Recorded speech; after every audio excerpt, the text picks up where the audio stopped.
Hello everyone, this is Nora Goodman. So I want to share with you something that was on my heart about, of course, keeping in touch with your elderly parents. So if you're up there in age like me, you're going to have elderly parents. My parents have passed away in the past 3 years, both my mom and my dad.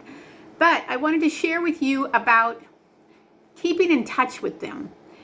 You know, a lot of our parents may seem like they're independent. They don't want to rely on you. You feel like they're the strong parents that they were that whenever you were growing up, but they do need you to check in with them a lot, you know, because they're getting up there in age, and many of our parents are suffering from dementia and Alzheimer's. So with that said, I want to share with you the story about my mom. So in 2006, my mom contacted me.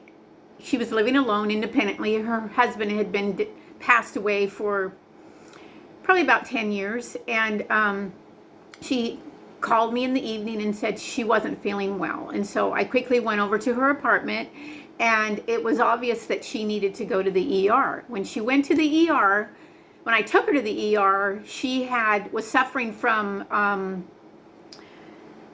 heart failure, congenital heart failure, and she needed gallbladder surgery urgently. So they kept her, and the doctor told me to go home and get her medications. And so when I went and gathered up all her medications, I didn't even know what a lot of them were, because I knew that she'd been on a blood thinner for years because she had had heart surgery, and a blood pressure medication, and some type of antidepressant. Those are the only three I knew about. So whenever I gathered her medication up, I took it to the pharmacy to ask them ahead of time what all of the medications were for. And the pharmacy had showed me what they all were for. And these were prescriptions that she had gotten from her doctor and samples of medication that my mother had been taking. Well, what my mom had been doing is doubling up on a lot of the medication and actually overdosing herself. And she didn't know about it because she wasn't thinking clearly oftentimes, because later we would find out that she had dementia. So after she had her gallbladder surgery, and I would go over to her house every Sunday and clean her house and pre-pack her medication to make sure she was taking her medication properly. So I would pre-pack her medication on Sundays, and then I would come over the following Sunday and I would find out that she had missed dosages. So then what I found out that I would have to pre-pack her medication and call her every day to remind her to take her medication. And her medication was set up where she would have to take it 3 times a day. So I would go over, and the following Sunday, and I found out that she told me she was taking her medication, but she wasn't taking her medication. So then it was clear, after having tests run through her doctor, that she had the beginning stages of dementia. Now, there's all types of Alzheimer's, and her type of dementia was caused by head trauma, because she was in a domestic violent marriage, and her husband would often hit her in her head, and there was scar tissues, and she had also strokes, many strokes, and so there was scar tissues in her brain. And so the neurologist had explained to me, with the scar tissues, when you remember things, there's fluid that travels from the right to the left hemisphere that helps you to remember things properly. But with the scar tissues in my mother's brain, the fluid wasn't flowing properly, and so she wasn't able to remember correctly or remember at all. So so it was clear that my mother was no longer able to live alone, because she wasn't taking care of herself properly. She wasn't taking her medication. The doctor said that she shouldn't be in a place where she had free access to cooking. I found that she wasn't cleaning. She was smoking heavily. She wasn't taking care of her animals properly. They were going to the bathroom. There was feces all over the floor. So I decided to quit my job and bring her to live with me. And so that was a long journey of taking care of my mother.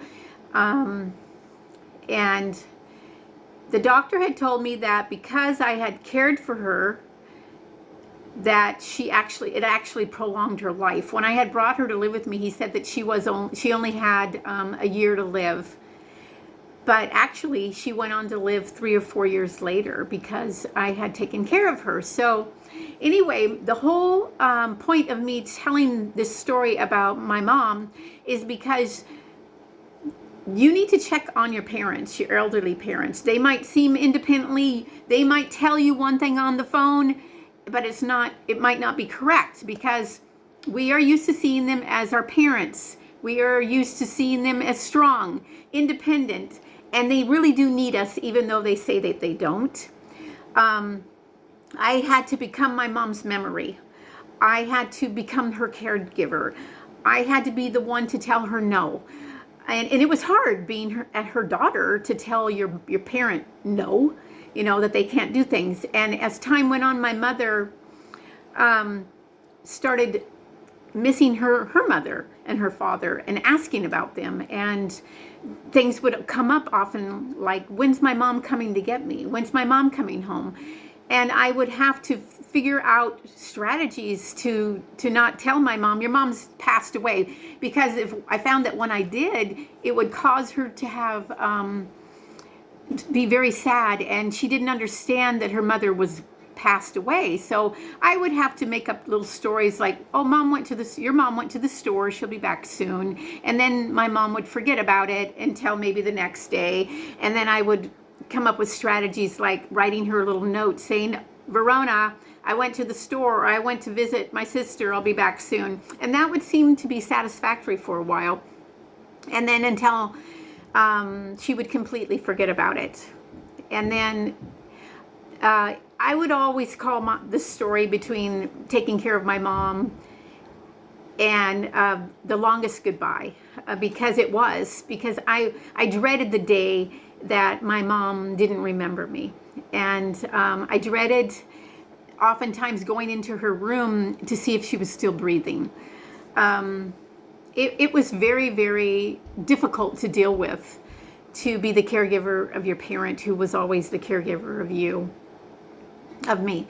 So I wanted to share that with you. I don't regret a minute of it. There was a lot of healing that took place between me and my mom, being able to take care of her.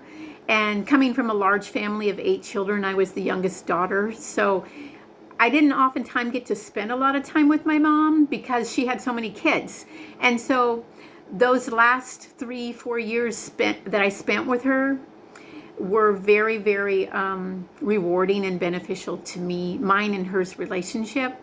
I told her I would be with her till she took her last breath, and I was with her whenever she was brought to ER, that she had a heart attack, and they had her on life-saving tubes and everything to prolong her life. And I told them that my mom didn't want her life prolonged. She never wanted to be resuscitated, and to please take her off of the life support. And they did, and I sat with her.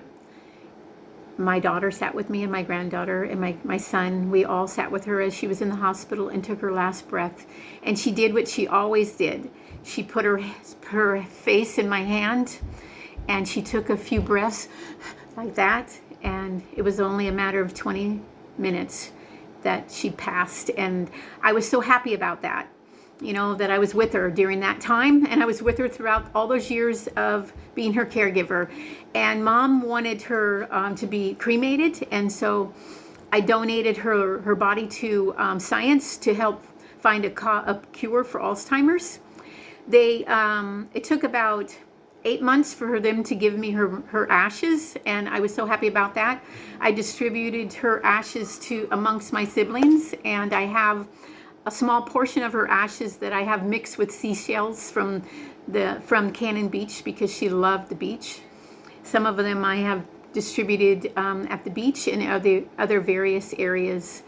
So anyway, I just wanted to share my experience with you all about keeping in contact with your parents, your elderly parents. It's very, very important. Whether or not you have a good history with them or whether or not your childhood was good, keep in contact with them. It will be very beneficial and very rewarding to both you and them. So anyway, God bless you. Take care. Make good choices and do the right thing. Bye for now.